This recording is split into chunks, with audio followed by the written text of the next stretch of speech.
Let's go to former Defence Intelligence Analyst Paul Monk, who joins us live from Melbourne. Good to talk to you again, Paul. We don't want to get ahead of ourselves here, but this sort of open defiance of the regime in China, is it a threat to the regime?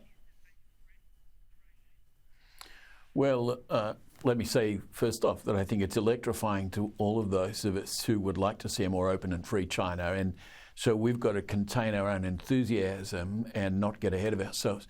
It could be a threat to the regime, but we know that this regime has a long track record of brutal suppression of dissent and opposition. And so our immediate concern ought to be that they will really crack down hard on this.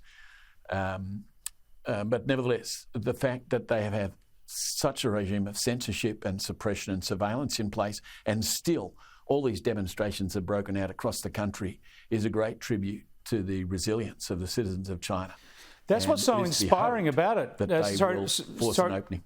Yeah, sorry to talk across you. The delay tricked us then, Paul, but it's inspiring to see people because they know how brutal the regime has been. We're seeing how brutal those authorities, those police and soldiers are being, marching through, yet people are still standing up there unarmed and confronting them. This is testament not only to the bravery of these citizens, but also to how desperate they are after 3 years of this sort of COVID control.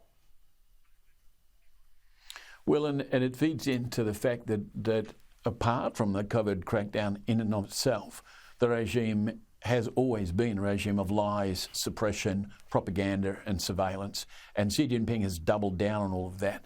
So what we're really seeing now is a confrontation between masses of the citizens of China and the distinct preference of Xi Jinping to totally control everything. If he gives ground, there's going to be a demand for more ground to be given, and if he doesn't, things could explode. So we're in for a very interesting next few weeks.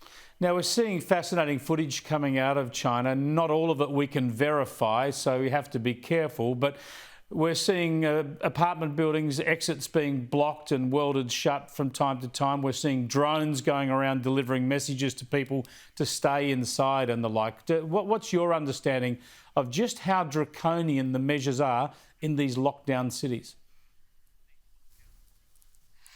Well, they're extraordinarily draconian. I mean, we had considerable dissent in the state of Victoria against the lockdowns, which never in Victoria resembled the draconian nature of those in China, and which could be freely debated, in public. In China, as we both know, those things are not possible. The regime seeks to monopolise the airwaves to prevent people from communicating on the internet about controversial matters.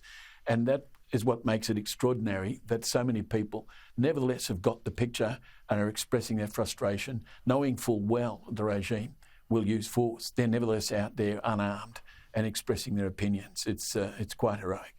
Now, when it comes to censorship, we're hearing reports that World Cup coverage in China has been censored to stop the citizens seeing that there are stadiums full of people unmasked, not wanting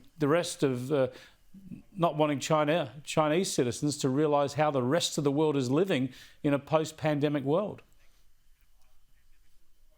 Yes, it's quite extraordinary. I mean, one is reminded by this kind of censorship of the fact that you may recall some years ago when Xi Jinping was compared in Hong Kong to Winnie the Pooh.